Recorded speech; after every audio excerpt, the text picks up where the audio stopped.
Welcome to another In Wheel Time podcast, a 30-minute mini version of the In Wheel Time car show that airs live every Saturday morning, 8 to 11 a.m. Central. Is new, the White Star is new, and in the back there, the Pure All gasoline, that's new. So we're always, it looks full, but you can keep jamming stuff in. Well, we know that because I remember I came out here, I think you only had a few signs. That's right. But I've seen this sign collection grow exponentially. Now, there's a John Hovis word. Oh, yeah. Yes, absolutely. Yeah, I'm from Memorial. I know that. And when you say that, you're supposed to put up your little pinky finger. Because when in doubt, pinky out. Right. Yeah. Wow. And Mother Pin Motor Oil. I don't know about that either. That one's been there almost since day one. Well, that's pretty great. close. Well, yeah, blind Don, you know. That's right. Since we're showing the wide shot, let's show the wide shot from behind. No, this one behind us, the middle one there.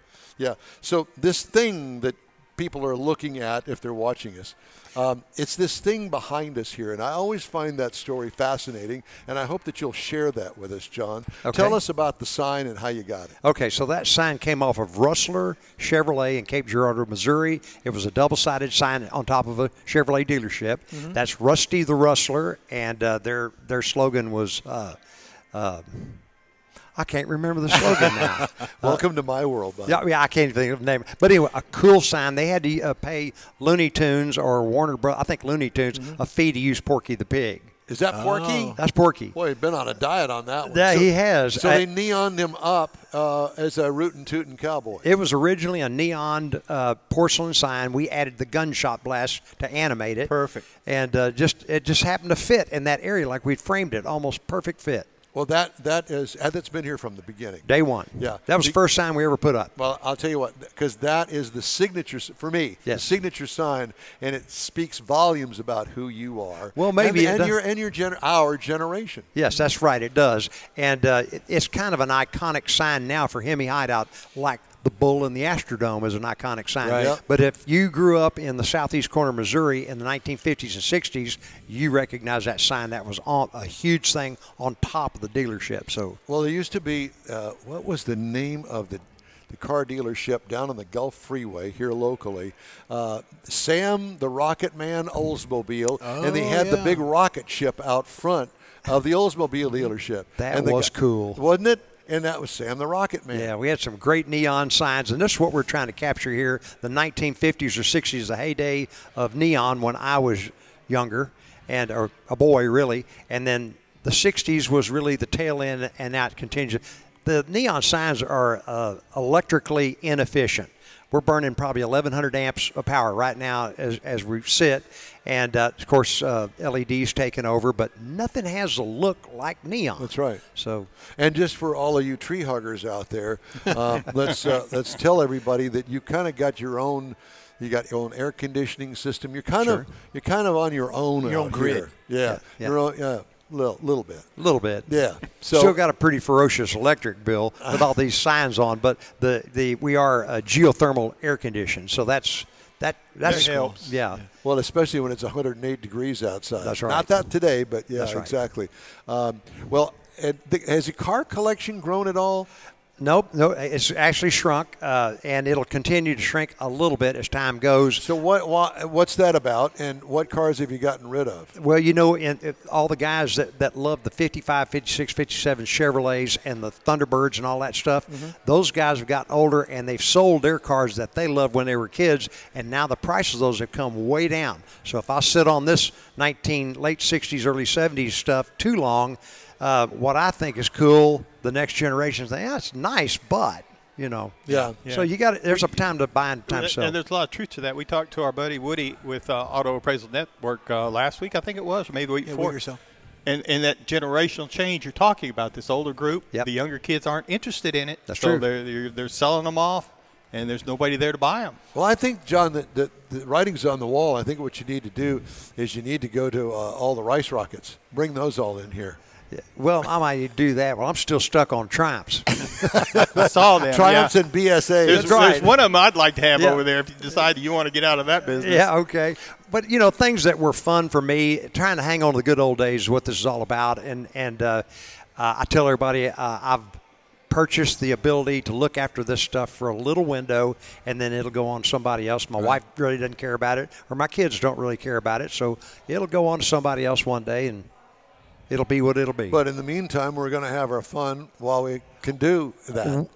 All of us are going to go down swinging. Yes, we are. So the clock's ticking on us. One way or another, we're one going way or the down. other, but I'm going to go down swinging. Yeah, exactly. Well, I was telling John off the air before we went on this morning the trials and tribulations in owning a 23-year-old car. Yes. Never been wrecked or anything like that. I bought it with 16,000 miles on it, and now it's got 33,000 miles on it. So I've driven it a bit, but the problem is now not mechanical. It's electrical.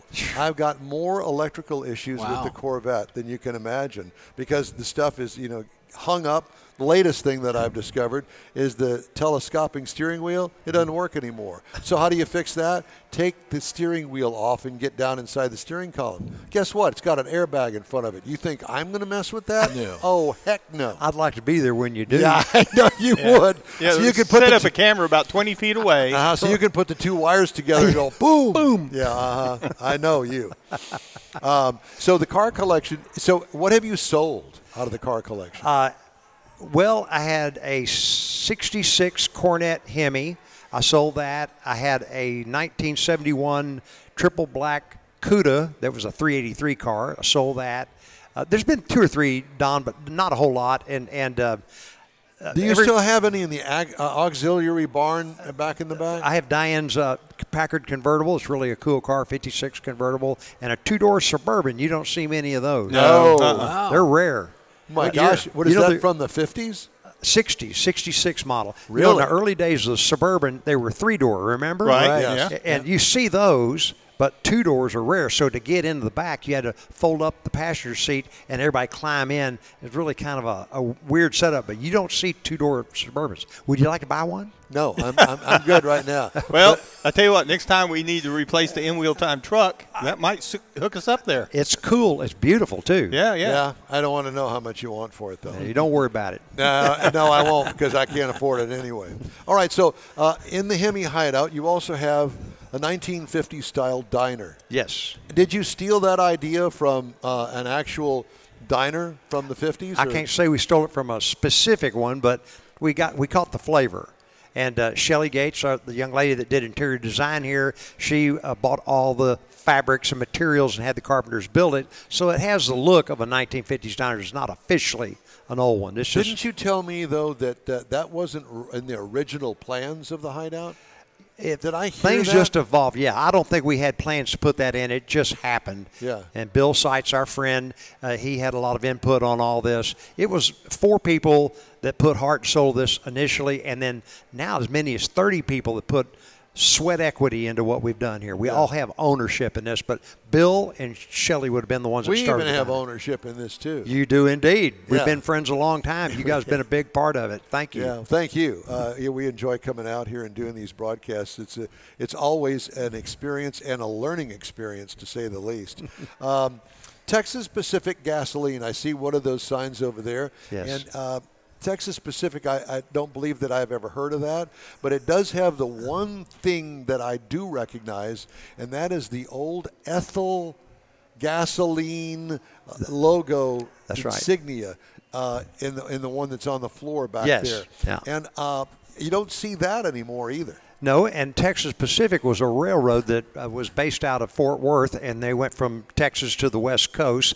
And at first, all the locomotives were wood burners, or coal burners. And then they discovered oil in Thurber, Texas. They bought the land, and they mined all the coal out, and then that's how they fed the locomotives. And then they found oil underneath. They converted all their locomotives to oil burners, and they produced so much oil out of this field, they started their own refinery and gas stations. So the one you're looking at with the Ethel logo would have been a curb sign, a mom-and-pop gas station, and then the one up above with the TP logo, the Indian TP, that would have been, a fancier sign that hung from a pole or off the building. Yeah, sure. I don't see anything that draws my attention. But do you have anything around us here that besides the ones over here that you current Let's see. Well, Rebel Gas. Rebel Gas is out of Ridley, Mississippi, and they sold gasoline in the areas around Mississippi, Louisiana, Alabama, Tennessee. I'm assuming. I'm not sure exactly, but only 20 some odd of those signs were ever made. So you got the Rebel Oil, and then down there behind that Dixie sign it says Rebel Gas. There were only 20 something signs of the gasoline, and I think 16 of the oil. These are rare. So people love them. We have people sometimes, we'll have folks, businesses that want to come rent Hemi Hideout, and they want me to cover that up. And I'm like, no, that's just a gasoline sign. It's just there's a no piece meaning of history. beyond that. Yeah, exactly. Yeah. So, no, I'm not covering it up or taking it down, all that. Yeah, no, that's a piece of what's going on. I'm proud of that, have that Absolutely. I feel the same way. Yeah. I want to delve into just a little bit about how it evolved, because I've kind of evolved with you, and you've taught me some things about the whole sign collection thing. And that was really new to you when you started the Hemi Hideout. And since then, clearly with this collection, that has evolved as well, because one guy tells another guy, and then they tell you, oh, yeah, John, I know this guy up in such and such, and he's got some signs like that. You contact him. And so this whole network, it's kind of like a car club. That's true. And it's a tight circle. Yeah, it's a tight circle. And, Craig Bierman kind of gave me some hints about that with his collection. Yes. And it's amazing the circles that are formed when you get into a hobby, and especially like signs. That's right. Cars, etc. It's amazing. Yeah, so, when you break into that, you're trying to break into that crowd. You kind of have to be slip under the radar, not be too much of a loudmouth. You'd have a hard time dealing with that. Thank you. I know that. Exactly. But I'm saying you got to kind of have to quietly get into the group and pop up. If you go in there beating your gums and raising cane, you don't get in. Right. But to give you an example, that flower, that source and greenhouse sign we're looking at, a guy in Quebec found that. It was in Lagrange, Texas. He calls me, he said, man, you need to go take a look at this. I took off. As soon as he called me, I took off and I bought it. So, yeah, there's a network of people out there that help you find stuff. So how did you network the monkeys? I bought that. That was on an internet sale that a guy was selling out of Niagara Falls, and I know him. He's a dealer. And didn't you post something? You've got a prehistoric elephant head or something, or what's dinosaur? Well, there's a T-Rex skull. That's what it is. That's a replica. That's not the real deal. That's a replica. Okay. The turtle in there is 100 million years old. The turtle. But okay. The turtle's 100. That's a true. It's 100 million years old. You can actually take a piece of the flesh and get within 100 years of how old it is. So give or take a million. But if you live to be 80 years old, that's 1,250,000 generations old. See, you got goals, Don. I do have goals. To be in part of John's collection. I'm going to mummify you and stand you up in the corner. I'm already mummified, my friend. You have no clue. We're going how to pickle old I him really tonight. Yeah. Well, it's truly amazing. So we got more people coming in. The event officially starts at 10:30 this morning. That's right. And it's by now you have to register ahead. Yes. She checks the list, $10 a person. Yes. And you match the money to your local Brookshire charities. Yes, Brookshire, Sealy, Katy, and Fulshire. And we have 7 charities we try to fund. So. Very good. Yeah. Well, John, it's wonderful to be here. Thank you so much, and we appreciate it. We're looking for the other 450 people to show up momentarily. Yeah, so they're supposed to start coming in around 10, and they should be piling in here pretty quick. So you're going to have your usual, let me show you a little bit about the Hemi Hideout on the microphone. Yes, we'll do that at 11 o'clock. Right. Well, hopefully we can plug into that and let everybody hear you. Absolutely. I'll let Shelley know you want to do that. All right, very good. Okay, Thank you, sir. Thank John you, guys. Hovis, the host of today's Hemi Hideout event that I think is pretty much a sellout at this point. And if you're not here, you ain't coming. Just saying. All right. Time now for the racing calendar. We got a break? Oh, we have a break. Oh, okay. Let's do the break. and then we will do the racing calendar. Is that okay? It's fine with me, sir. All right. Hey, the In-Wheel Time Car Talk Show is available 24/7 through the iHeartRadio app. Just look for In-Wheel Time Car Talk. We also video stream our 3-hour weekly show on Facebook, YouTube, and InWheelTime.com. And podcasts are available from your favorite podcast provider. The In-Wheel Time Car Talk Show continues right after this quick break. Pro-Am Auto Accessories has been serving Houston's auto enthusiasts since 1984, providing world-class products for sports cars, European sedans, and American muscle. Pro-Am is known as the place to go to find exclusive and hard-to-find parts and accessories. Pro-Am is one of the very first distributors in the USA for brands such as Recaro, Redline, Momo, Corbo, and Simpson. Located in the heart of Houston's premier retail and service corridor, the Galleria area, Pro-Am's walk-in storefront includes an 8,000-square-foot warehouse, showroom, and installation bays. Pro-Am not only sells parts and accessories, but also offers installation and service. Pro-Am is now reaching a worldwide audience through Pro-Am.com, taking its local reputation to the rest of the world. At Pro-Am Auto, you'll be dealing with a small group of professionals who truly want to help you with your automotive needs. If you don't see what you're looking for on the website, call and Pro-Am will lend you a hand. Pro-Am Auto, 6125 Richmond at Green Ridge in Houston's Galleria area. Call them at 713-781-7755. Want to feel good about something special you did for someone special? In-Wheel Time and the original Lupi Tortilla group of Tex-Mex restaurants have joined together to help a very worthy cause, God's Garage, a Christian-based 501c3 charity. We know there are lots of places and organizations out there where you can donate a car, truck, or SUV, but we're asking you, our car enthusiast family, to consider donating to God's Garage. Visit godsgarage.org and learn about its mission, the women that have been helped, how each one is screened, and about their Restore You program. A car donation is an easy way to make a difference in the lives of others. God's Garage needs good operating vehicles, but will take all types in working and non-working condition. Make your heart and soul feel good by donating your gently used vehicle and help support single mothers, widows, and wives of deployed military at godsgarage.org. Welcome back to the In-Wheel Time Car Talk Show, coming to you live in many applications from the Hovis's Hemi Hideout out here in Brookshire, Texas this morning. Sharon just came up and said to me that there is a ginormous number of cars trying to get in. It's 10:30. It's that time of the morning. And so apparently they're all lined up and they're taking, and Mars is going to take his, after his review, he's going to take his camera out there and see what he can capture. We'll see how all that works out. In the meantime and in between time, before we get to Mars' review of the 23 Lexus LX600, we're going to have Jeff do the racing calendar sponsored by the Texas Muscle Car Club Challenge. You bet. So right now, tomorrow, you've got the Atlanta Motor Speedway. You got NASCAR in Atlanta. That is coming on at 3 p.m. Eastern Time. It is on Fox. There's tickets still available, Mike, so if you want to go, you better get going. IndyCar Series is starting March 10th, so we got a little bit of wait on that.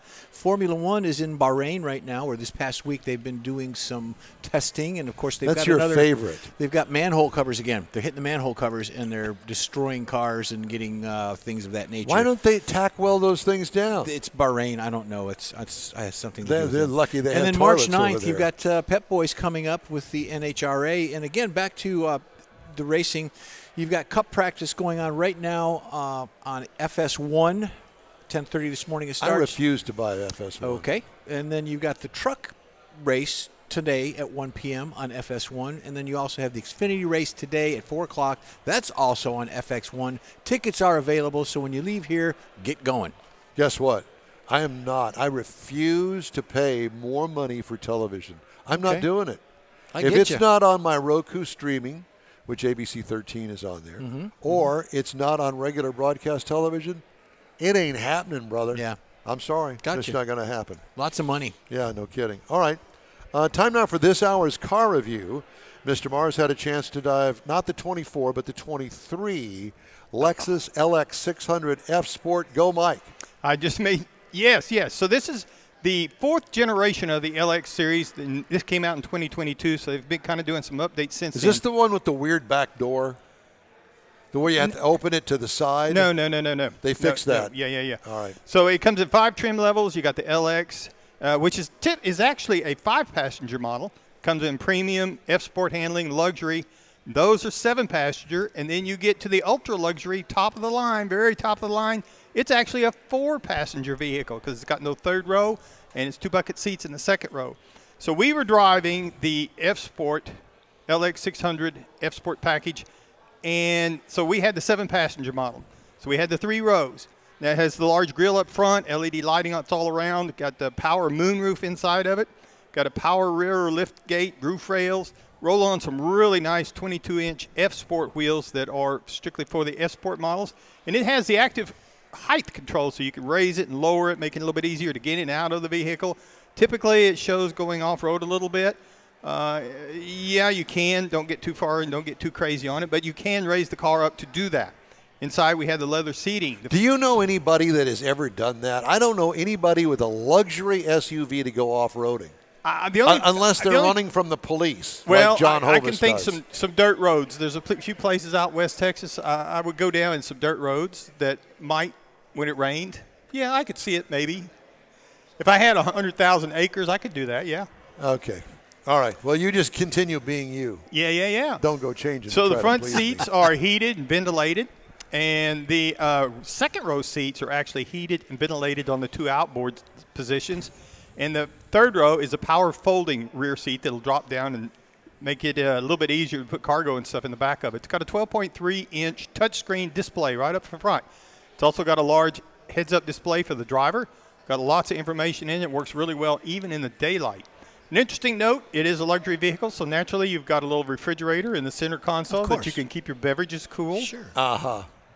What kind of beverages would those be, Mike? The kind that are in cans. And you can also have... I think they have cocktails in cans now, don't they? Yeah, they used to. I think they still do. Has a wireless charger. You got Apple CarPlay, Android Auto to keep everybody happy, all the kids occupied. It's got a Mark Levinson 25-speaker audio system. I don't even know where you would put 25 speakers inside this vehicle, but it fills it up really nice. I'm sure. Now, up under the hood, 3.4-liter twin-turbo V6. Now, it does produce 409 horsepower for a full-time all-wheel drive. Now, this vehicle weighs 6,000 pounds, mind you, but it will tow. It will tow 8,000 pounds. Oh, my God. It's got a 10-speed automatic. EPA says the city should be 17. The highway, you should be looking for about 19. So I got right at 19 across 235 miles. Very nice driving vehicle, I will say that. It feels like it's got a lot of refined power to it. You don't really notice you've got a twin turbo under there. It's really quiet out on the highway. And I really like the way you sit in the vehicle. You can sit upright. You've got a great span of view across all the glass that's there. Makes it really nice for driving, and it's comfortable driving. The doors, they are wide opening doors. Makes it easy to get in and out, particularly the second row seat. If you're going to put child seats in there, you definitely want something like this to help it out. Now, base model price on the LX600 is $92,160. Now, the base trim price that we were driving is $102,025. Cake. MSRP as tested, $108,460. Now, if you're looking for something else in that category, you know, you're going to step over to the Cadillac Escalade Sport package, for example, $91,095. The Lincoln Navigator has a reserve package that's at $91,935, and the newer Jeep Grand Wagoneer. Now, the base on that one, is $90,495. So you step up into that full-size SUV, and this is the largest SUV that Lexus has, because the bigger one. The bigger boy. No, it's Toyota based, and there's one, and they don't bring it to the country anymore. The Land Cruiser. Land Rover Cruiser. Yeah. They don't bring it to the country anymore. It's out. So this is the big one. If you want a Lexus and you want the biggest thing they got, this is going to be it. And it's in that luxury SUV category. And you swear that it doesn't have a rear. It does have a rear hatch instead of that swinging door. Yes, it lifts up. Okay, because it used to be that model, I believe, was the one that had the door that swung out. So if you were in a parking spot and you want to load up some groceries, you ain't loading up that way if there's a car in front of you, because you open the door and now you're going to hit this person's bumper there. So you got to kind of, okay, so it doesn't do that anymore. Well, that's good to know. This one didn't. All right, well, I'm glad to know that. All right. Good. Hey, if you'd like to get in touch with us, shoot us an email. The address is info@inwheeltime.com. And be sure to follow us on Facebook. We're back in a couple of minutos. The original group of Lupi Tortilla restaurants will have you telling your family and friends just what the original recipes mean when it comes to the best fajitas in Southeast Texas. Founder Stan Holt invites you to visit the original Lupi Tortilla near I-10 and Highway 6. Here's the original house that inspired the design of all the rest and the original charm that helped make Lupi Tortilla the go-to destination for Houston Tex-Mex. Speaking of original, nothing can compete with the original lime pepper marinade that everyone will agree makes Lupi Tortilla award-winning beef fajitas the best anywhere.